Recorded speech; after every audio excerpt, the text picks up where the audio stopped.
Mercredi 1er septembre 2021, c'est votre troisième journal télévisé de la semaine et le premier du mois de septembre 2021. Les titres à présent. L'affaire reconstitution de l'acte de viol sur NCI, le verdict connu. Des Abidjanais se prononcent sur cette reconstitution de l'acte de viol sur NCI et la sanction qu'a reçue le présentateur Yves Dembella de la ACA. Le président de la JFPI se prononce sur le futur parti de Laurent Gbagbo. L'ONG Aïcha fait une opération de don de sang à Port-Boué. Bienvenue à toutes et à tous.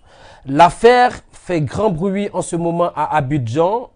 Yves Dembella est au centre d'une affaire de reconstitution de viol sur NCI. Le verdict est connu, 12 mois de prison avec sursis.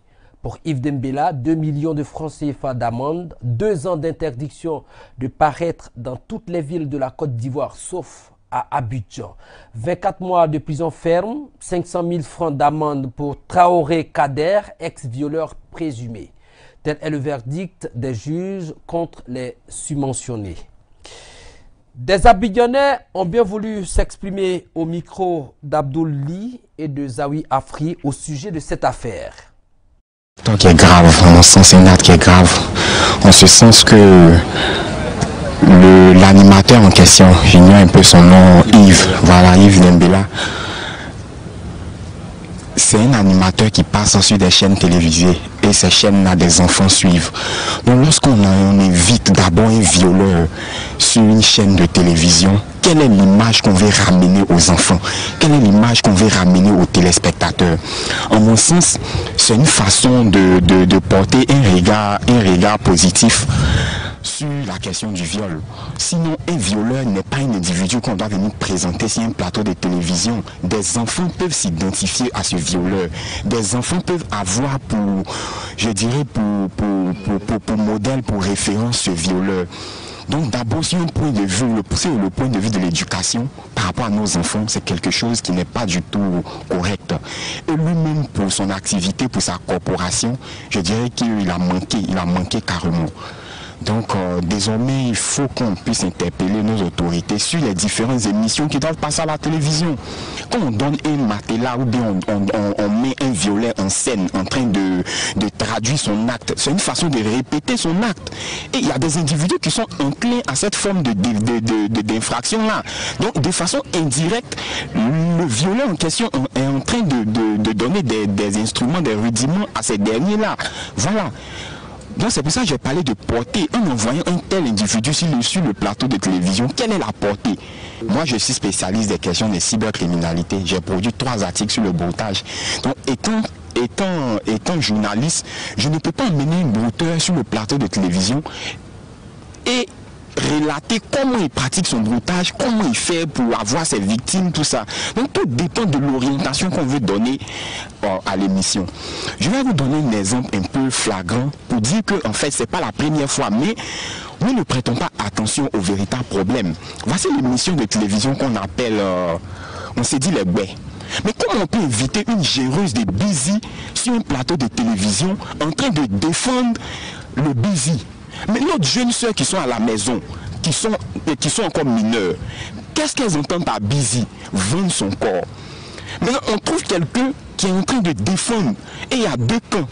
Bon, figurez-vous que si au cours de la discussion ou au cours des échanges, le camp qui soutient Busy est beaucoup applaudi, mais ça devient un modèle de société. Nos jeunes sœurs vont s'identifier aux gérants de Busy, c'est la même chose. Nos garçons qui sont à la maison vont s'identifier aux violeurs pour qu'on puisse passer sur les plateaux de télévision, surtout que nous sommes dans une société où le buzz commence à prendre de l'effet. Aujourd'hui, tu portes une chaussure, tu mets sur la tête, tu marches, ça peut faire du buzz. Tu portes un débardeur avec un nom, voilà, ça peut faire du buzz. Donc le violeur même en question, présentement là, c'est son buzz, hein. Voilà. C'est son buzz. il passe sur les réseaux sociaux, voilà, on parle de lui un peu partout, tout ça. Donc c'est des choses à ne pas accepter. C'est des choses à ne pas accepter. Il faut revoir les émissions qui passent sur notre télévision. Lui, il a été sanctionné. Je pense que la sanction est bienvenue. Voilà, il a été sanctionné. Il n'est pas le seul, même qu'on doit sanctionner d'ailleurs. Il n'est pas le seul parce que c'est une émission. Il n'est que le présentateur. Voilà.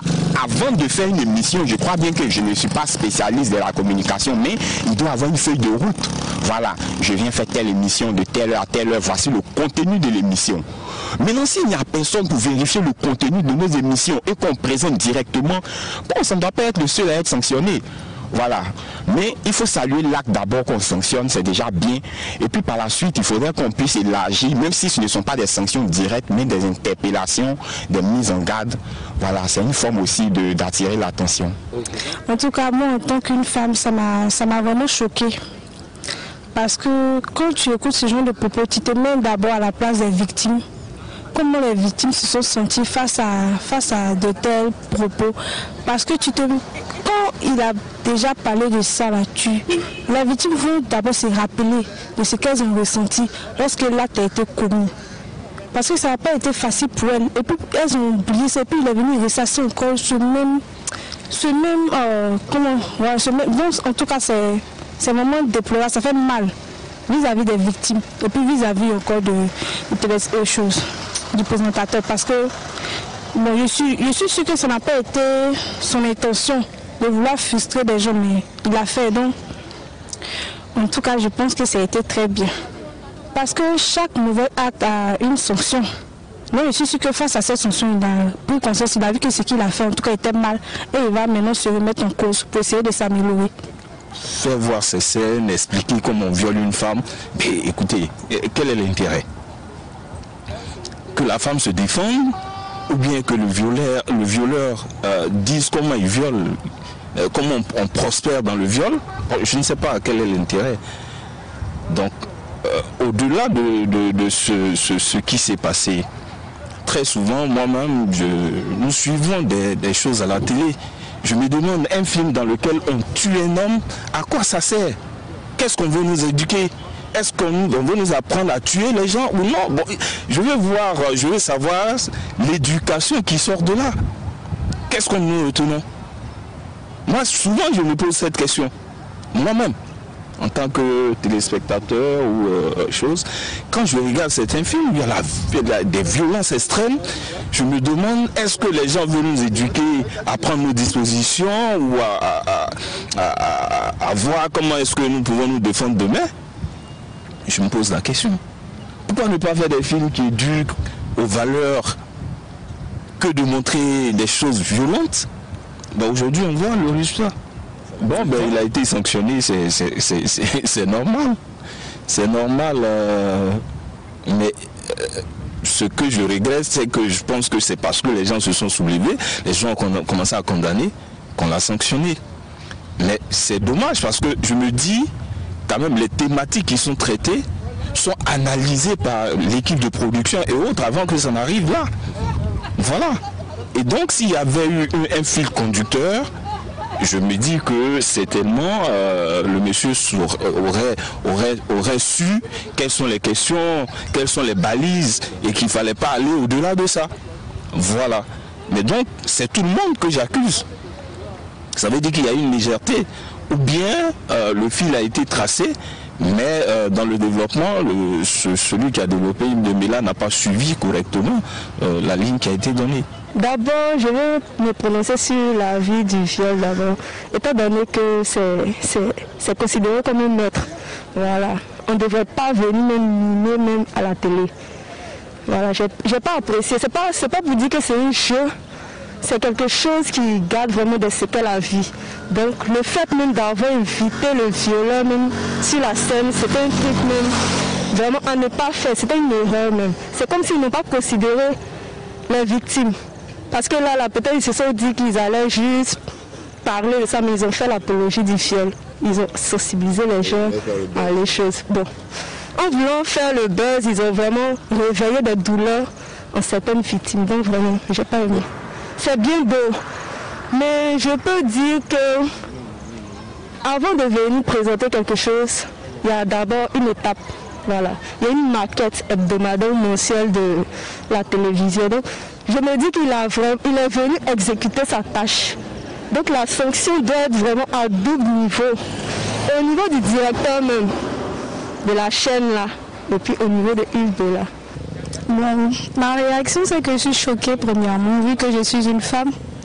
Faire la promotion du viol de la sorte sur une grande chaîne, je crois que c'est pas faisable. Et ma première réaction c'est que j'étais choquée, j'étais tout simplement choquée. Un homme qui naît d'une femme qui fait l'apologie du viol de la sorte, c'est aberrant.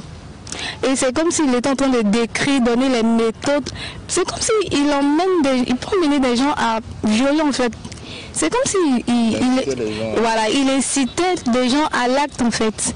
Voilà. Pour ceux qui n'ont jamais commis l'acte, en regardant, ils vont voir les méthodes, comment on fait. Voilà, ça peut leur donner des idées, ça ne se fait pas en fait. Il aurait dû procéder d'une autre manière s'il voulait sensibiliser les gens par rapport au viol. Il ne devait même pas faire ça sur la chaîne. Parce que tout le monde le regarde, tout le monde le suit. Et quand tu mets ce genre de truc-là, c'est comme que tu es en train d'encourager certaines personnes à demeurer dedans aussi. Donc pour moi, c'était pas bien. Moi, je pense que cette sanction, elle est la bienvenue parce que normalement, un être humain ne doit pas faire ça. Tout le monde vous suit. Donc, si vous avez sanction 30 jours, c'est encore petit même. On doit bien le sanctionner pour que ça cède les leçons à d'autres personnes qui ont l'habitude de faire ce genre de trucs-là. Lia Ferdinand est le président de la JFPI, Jeunesse du Front Populaire Ivoirien. Nous vous proposons un extrait de ses propos à l'endroit de l'ex-président Laurent Gbagbo suite à son annonce de créer un nouveau parti politique. Reçu à l'invité une émission de l'Intelligent TV diffusée le mardi 31 août 2021, Lia Ferdinand, président de la JFPI, Jeunesse du Front Populaire Ivoirien, affirme ce qu'il pense du contenu du nouveau parti en création par Laurent Gbagbo et les siens. Je reste un peu perplexe quant à la décision du président Laurent Gbagbo de créer un nouveau parti avec le même contenu que le Front Populaire Ivoirien. Je reste perplexe parce que dans le Front Populaire Ivoirien, il y a une maxime, il y a une règle fondamentale, c'est asseyons-nous et discutons. Je me demande bien avec quelle formule le nouveau parti du président Laurent Gbagbo sera-t-il créé. Le contenu, il va rester une partie forcément. Et je dis qu'il ne part pas avec le contenu, il part avec une idée de créer un nouveau parti. Et bon, voilà, on s'arrête là. On ne voudrait pas faire plus de commentaires sur ce point, parce que pour nous, c'est une décision, elle est prise.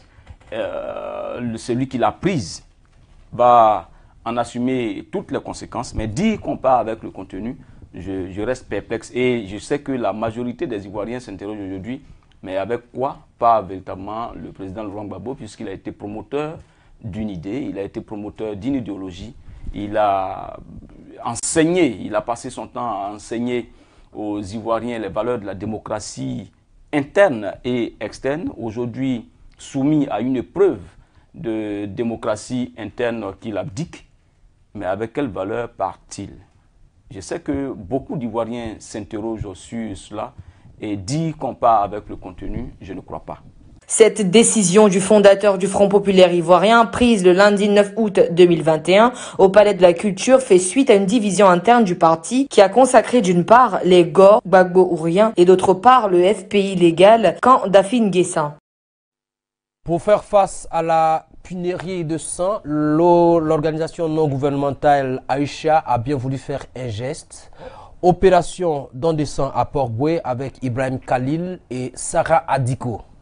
L'organisation non gouvernementale Aïcha a organisé le samedi 28 août 2021 à Port-Boué une opération de don de sang et du dépistage gratuit de l'hypertension artérielle et du diabète. Selon la directrice exécutive centrale de l'ONG Aïcha, Kourouma Sarah Hamdan, professeure agrégée en dermatologie, le don de sang doit être un comportement humain et pilier fondamental dans le relèvement du niveau sanitaire des citoyens. Pour la présidente, cette opération s'inscrit dans le cadre de la lutte contre la pénurie de sang constatée au plan national, dans l'optique de porter secours aux personnes ayant besoin de de sang après ou avant l'accouchement dans les blocs opératoires les victimes d'accidents graves évacuées aux urgences. Quant au docteur Traoré Mori, endocrinologue et diabétologue, par ailleurs secrétaire général de l'ONG Aïcha, il a déroulé un pan des axes d'action de sa structure. Il s'agit entre autres de soutenir les enfants en difficulté et leurs familles dans les domaines de la santé, de l'éducation et du bien-être social, secourir les personnes vulnérables, mener des campagnes de sensibilisation contre toutes les maladies. L'ONG Aïcha a été créée le 19 juin 2019 et a mené plusieurs actions en faveur des veuves et des orphelins. C'est toujours avec un réel plaisir que nous vous présentons le journal télévisé. Suivez-nous en continu sur l'intelligent.tv. Au revoir et à demain pour une nouvelle édition.